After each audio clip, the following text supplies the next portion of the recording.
สวัสดีค่ะนะคะนี่นะคะ ตอนนี้อยู่ไปใกล้กันเขาจะชนกันนะคะ ไปไหนคะไปตัดคอนะก็มาตัดที่นี่เอาไปโน่นเราเห็นไปค่ะจ้างมาเทรนแล้วนะคะไอแม็กจะดูว่ามันจะเป็นกี่วันมันจะเป็นนะคะ อันนี้คือครูมันนะคะมาดูทิเชอร์เลยนะคะทิเชอร์ไปดูซิไปใกล้ๆซิบรมอาจารย์แม็กอาจารย์ตัดผมเป็นยังไงอาจารย์ทำผมทำไงทำเก่งไหมเก่งมากนางเก่งเนาะนางปิ๊บนะ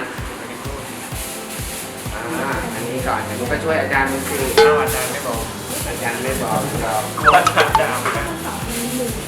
แต่อาจารย์เป็นคนเนี้ยบมากนะคือเรื่องของเขาจะสอนเรื่องของความสะอาดที่ได้คือความสะอาดขององค์กรที่เขาได้ก็คือเขาเป๊ะนะคะแล้วก็เอาไปล่าสัตว์ได้เลยนะครับไม่ว่าจะกินอะไรมีแบบใครตดใครเยี่ยวใครฉี่เนี่ยเขารู้หมดนะคะคือหนึ่งอะไรที่มันเพี้ยนไปจากกลิ่นที่จมูกเขาจะไม่ได้ละแล้วก็เวลาเขาไปบอกพนักงานพวกนี้มันรู้เรื่องภาษาอังกฤษแต่มันทำอะไรอย่างเงี้ยแต่ที่ว่าก็จะบอกว่านี่ไอ้แม็กเนี่ยภาษาอังกฤษฟังรู้เรื่องแต่ทำท่ามึนไอ้แม็กรู้เรื่องแล้วมึนไม่ใช่อาจารย์บอกว่าเนี่ยกลิ่นนะมีกลิ่นนะมีกลิ่นท่อน้ำอะไรอย่างเงี้ยไอ้แม็กก็อย่างเงี้ยแต่ต้องเวลาพี่ต้องมาแปลปุ๊บแม็กก็จะวิ่งเลยนะคะนี่คนร้อนใจผมผิดเลย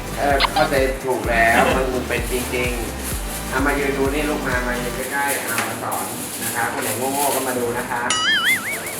แล้วก็วันไหนอาจารย์สอนมาดูนะคะนี่คือเขาสอนเด็กนะคะแล้วก็เป็น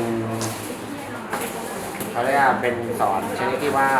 การไดผมด้วยนะคะเมื่อวานเขาไดผมโอเคไหมสุดยอดก็คือคนไหนเป็นติดตามอินสตาแกรมเขาได้นะคะอินสตาแกรมเขาก็ประมาณอยู่130,000 กว่าคน130,000 กว่าคนแล้วก็ที่ให้มาสอนน้องๆประมาณใช้เวลาประมาณ6 เดือนนะคะแล้วก็ไปไหนก็ไปนะคะ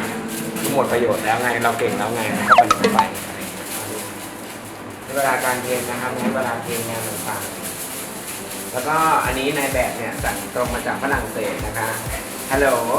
ทักทายเป็นภาษาฝรั่งเศสหน่อยสิคะฮะ Bonjour เมื่อชื่ออะไรคะ Stephen นะคะ Bonjour Stephen ชื่อไทยมีไหมครับเยอะชื่อไทยเนมมีไหมไทยเนมชื่ออะไรมงคลสเตฟานไม่มีมงคลชื่อไทยมีชื่อมงคลไทยก็ไทยจ๋าอย่างหลานพี่แจ็คมีนะชื่อหลานพี่แจ็คชื่อเล่นชื่อถ้าอยู่ญี่ปุ่นชื่ออะไรนะชื่อมากุโตะอยู่ถ้าเป็นเมืองนอกทางยุโรปก็ชื่อมาร์คอยู่เมืองไทยชื่อไอ้มาร์คแล้วก็มีคนหนึ่งชื่อไม้แล้วก็ไอ้ไม้แล้วก็ชื่อเยสุเกะนะคะ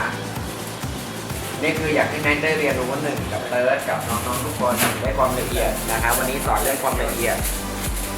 การทำงานที่มีระบบแล้วก็บุคลิกภาพการยืนแล้วก็อยากให้ได้ทุกอย่างถามว่าทุ่มทุนสร้างถึงขนาดนั้นเลยเหรอยอมเพราะว่าเด็กรุ่นนี้เราตั้งใจจริงๆนะคะตั้งใจที่อยากให้เขาเก่งโอเคนะคะคนไหนที่สนใจที่อยากจะมาเรียนแล้วไม่มีทุนทรัพย์หรือยังไงก็คุยกับพี่แจ็คได้ทางอินบ็อกซ์นะคะแล้วก็คุยกันนะคะไม่ใช่ว่าปัญหานี่ไม่มีที่อยู่ปวดหัวปวดกระบาลอย่างเงี้ยก็บางทีก็มากเกินไปก็ปวดหัวนะคะก็คือมีทุนสักก้อนหนึ่งมากินแต่ถ้าไม่มีจริงๆอ่ะไม่มีสุดๆแล้วแต่อยากเรียนมากอ่ะเหลือข้างบนอยู่ที่เดียววันพรุ่งนี้นะคะน้องแบงค์เขาย้ายไปอยู่ที่งามวงวานแล้วนะคะแบงค์พะเยาย้ายขึ้นไปเป็นช่างที่พะเยาเลยนะย้ายไปจะพังนางงามวงวานใช่ไหมครับแล้วก็ข้างบนก็เหลืออีกที่หนึ่งก็ให้นอนได้นะคะมันจะถามว่าที่นอนสะดวกสบายไหมก็ไม่ต่างจากคุกเท่าไหร่นะคะอยู่ในสายตาของผู้คุมตลอดแล้วก็นอนกันแบบมานอนอ่ะขอให้ได้นอนอ่ะมีที่นอนที่อาบน้ำที่ห้องน้ำอะไรอย่างเงี้ยก็โอเคละนะคะรับสมัครนะคะแค่คนเดียวที่นอนนะคะนอกนั้นก็ไม่มีละแต่งานวงวานเต็มแล้วพักกันละ10 คนนะคะมีเป็นตึก5 ชั้น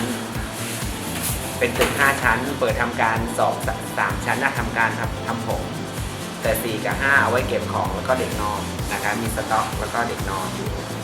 นะคะเป็นแถว2คูหามีคูหาเลยไหมคูหาเดียว โอ้โหเดียว คูหาเดียวแต่มันกว้างนะคะ ดีนะ 4 5สิ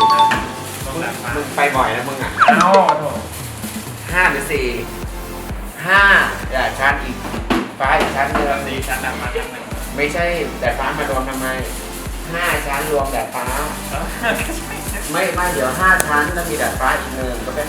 6 ดาดฟ้ามันมีที่เปิดประตูออกไปได้กับปีนขึ้นไปอีกทีหนึงต้องเอาบันไดปีนขึ้นไปดูแทงน้ำอีกทีหนึงอันนั้นนับไหม อันนั้นไม่นับ อันแสดงว่ามันไปบ่อยกว่ากู5 ชั้นสรุปแล้ว5 ชั้นไปบ๊ายบายนะคะ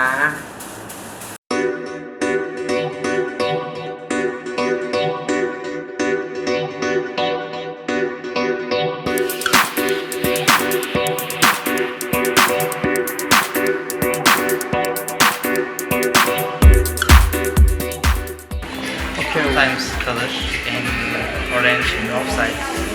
This one color in blue gray. Together making.